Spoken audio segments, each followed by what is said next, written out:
स्वागतम सुस्वागतम। सभी भक्तों को श्री अशोक स्तंभ गणेशोत्सव चैरिटेबल ट्रस्ट गांधी पुतला, न्यू इतवारी रोड, नागपुर की ओर से सादर नमन। मेरा हिमालय आकाश छूले, बहती रहे तेरी गंगा, ऊंचा हो इतना, अपनी स्वर्ण महोत्सवी 50वें वर्ष में आपका मंडल हार्दिक स्वागत करता है।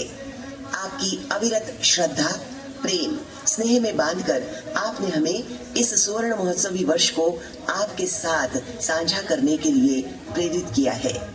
हम आपका सदैव सम्मान रखते हुए आज तक आपके समक्ष पौराणिक, वैज्ञानिक, ऐतिहासिक और अन्य कई वर्तमान विषयों पर दृश्यालेख प्रस्तुत करते आए हैं।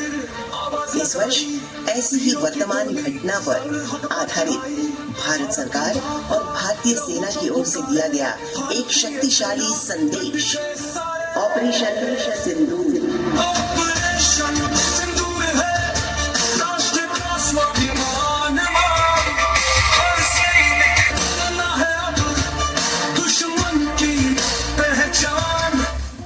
बाईस अप्रैल 2025 जम्मू कश्मीर अनंतनाग जिले के पहलगाम की बैसरन वैली एक ऐसे आतंक की गवाह बनी जिसने पूरे देश को झिझोड़ कर रख दिया।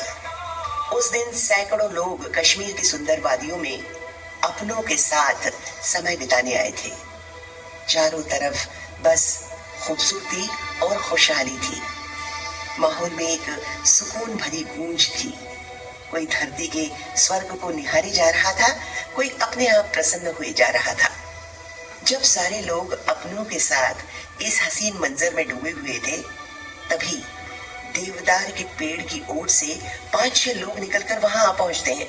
इनमें से कईयों ने अपने भारतीय सेना की वर्दी पहनी हुई थी और कईयों ने पुलिस की वर्दी पहनी हुई थी।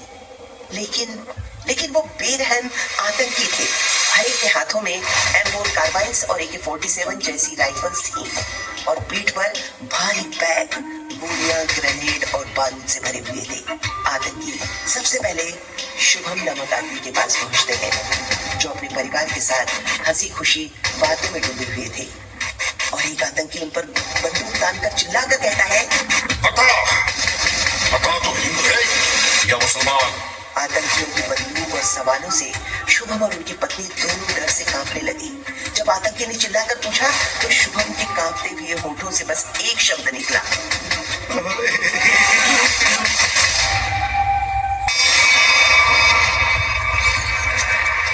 इतना सुनते ही आतंकी पागल हो गए।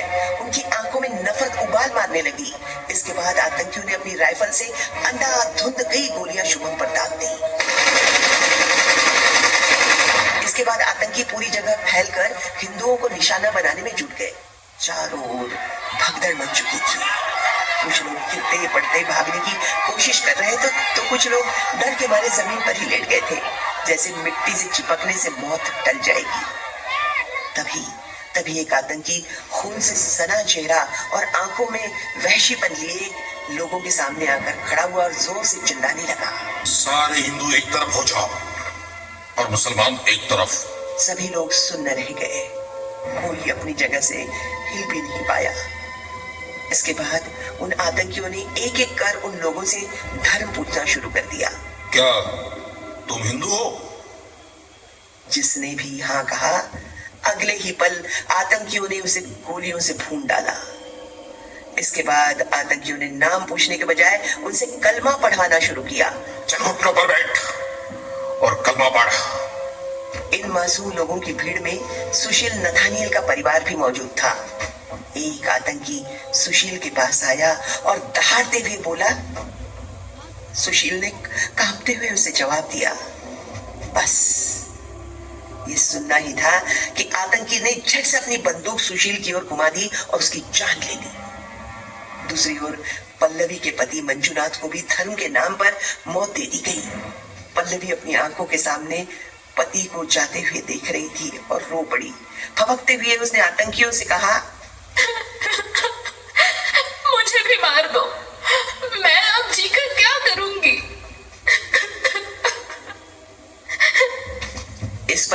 विदेशी आतंकी जोर से हंसा और बोला, जा तुझे नहीं मारते, मोदी को जाकर बता देना, जाकर बता देना। उन आतंकियों ने एक भी महिला को नहीं मारा था।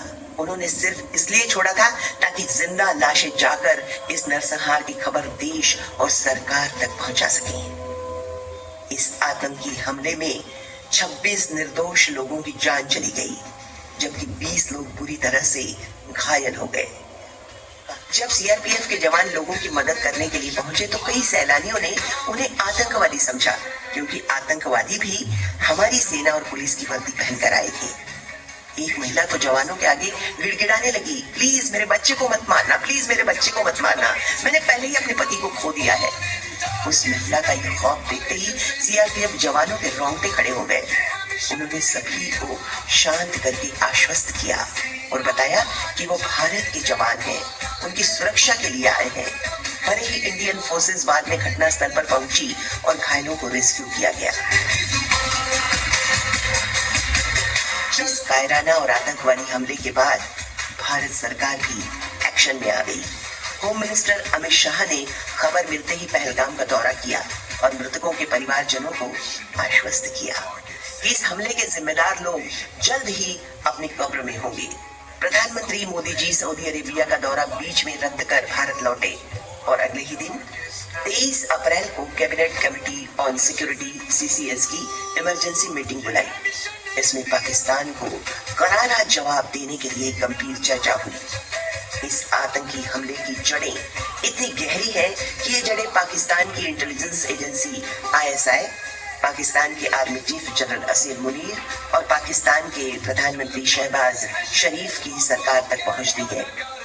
पाकिस्तान के आतंकी रवैये पर भारत के साथ चल रहे सभी संबंधों पर भारत ने सबसे पहले रोक लगा दी। CCS की बैठक में सख्त फैसले लेने के बाद अगले दिन हमारे प्रधानमंत्री नरेंद्र मोदी जी ने बिहार में जनसभा को संबोधित करते हुए कहा, उन आतंकियों को और इस हमले की साजिश रचने वालों को उनकी कल्पना से भी बड़ी सजा मिलेगी, सजा मिल करके रहेगी। अब आतंकियों की बची खुची जमीन को भी मिट्टी में मिलाने का समय आ गया है। और इस ऑपरेशन का नाम सिंदूर रखा गया, जो विवाहित महिलाओं द्वारा इस्तेमाल किए जाने वाले सिंदूर से लिया गया था। और पहलगाम हमले में आतंकवादियों द्वारा मारे गए पुरुषों की पत्नियों का विधवा होना, यानी उनका सिंदूर छिन जाना, ये उसी सिंदूर का प्रतीक है। इस ऑपरेशन की ब्रीफिंग का नेतृत्व 2 महिला अधिकारी, विंग कमांडर व्योमिका सिंह और लेफ्टिनेंट कर्नल सोफिया कुरैशी को सौंपा गया था। क्या सभी यूनिट्स अलर्ट मोड में हैं? यस सर, यूनिट Sierra 1 से Sierra 9 तक रेडी है। Target pin pointed. पहले ग्रिड लॉक चाहिए, तभी एंगेजमेंट अप्रूव होगा। Sir, searcher MK2 drone on stand by, night vision on, infrared lock हो चुका है। कोड ब्लैक एक्टिवेट करो। ड्रोन लॉन्च सभी 9 लोकेशंस पर रिकॉन चाहिए। Code black activated sir. Drone take off in 3, 2, 1।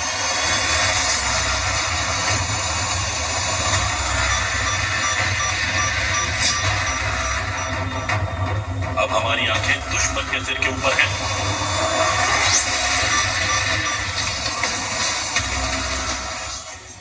एक कमरे में सन्नाटा था, लेकिन भीतर एक युद्ध चल रहा था।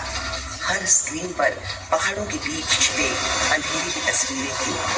ड्रोन ऊपर मंडरा रहे थे और नीचे लक्ष्य अब छुपे नहीं थे।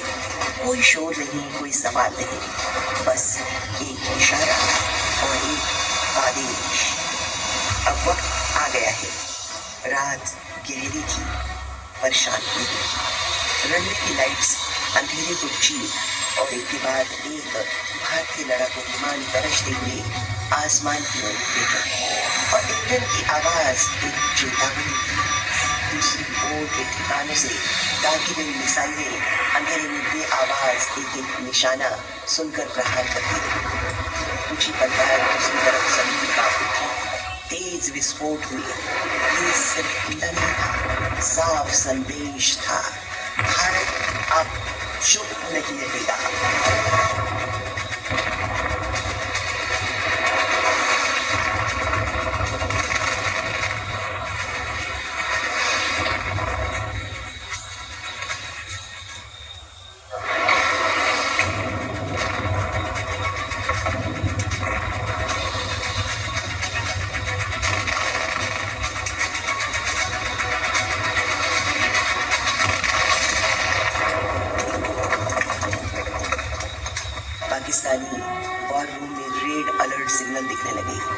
कमरे में खामोशी थी और सब लोग स्तब्ध थे।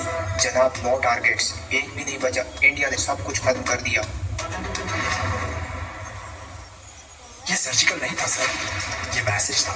उन्होंने हमें नंगा कर दिया दुनिया के सामने। रिटेलिएशन के लिए ड्रोन और missile launch on the rise. कमजोर जवाब सही, पर खामोश रहना नामुमकिन है। मिसाइल से इज्जत नहीं लौटेगी फारूक, कुछ तो करना पड़ेगा। मिसाइलें एक एक कर आसमान की तरफ उड़ रही थी। कई ड्रोन निकलते थे, छोटे पर खतरनाक, बिना आवाज के भारत को बढ़ने लगे। सर, पीओके से ड्रोन और मिसाइल लॉन्च हुए हैं। आतंक आसमान में है।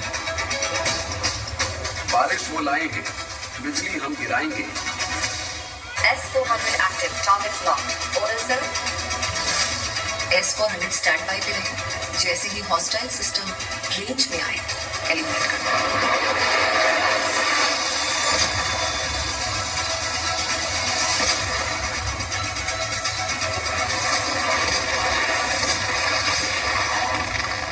स्काई इज क्लीन, एक भी नहीं बचा।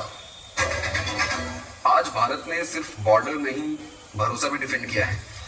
आसमान अब साफ हो चुका था, पर मिट्टी अब भी गर्म थी। सीमाओं पर जंग अब भी शुरू थी।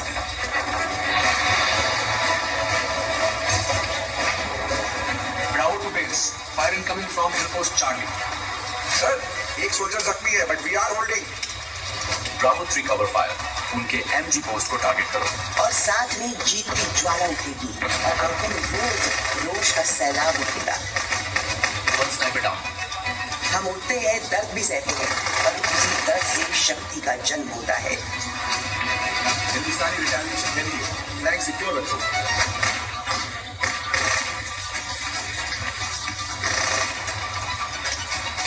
सर, हमारा MG नेस्ट डिस्ट्रॉय हो गया।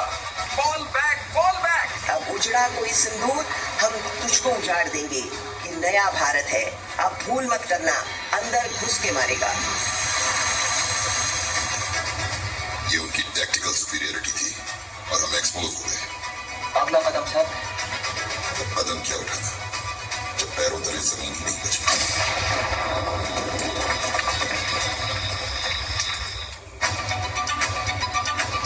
ऑपरेशन सिंदूर में भारतीय सेना ने पीओके में 9 सटीक स्ट्राइक कर आतंकियों के ठिकाने नेस्तो नाबूद किए। किसी भी नागरिक को कोई हानि नहीं पहुंची। ऑपरेशन सिंदूर में 2008 मुंबई हमले का मास्टरमाइंड साजिद मीर समेत कई खूंखार आतंकी मारे गए।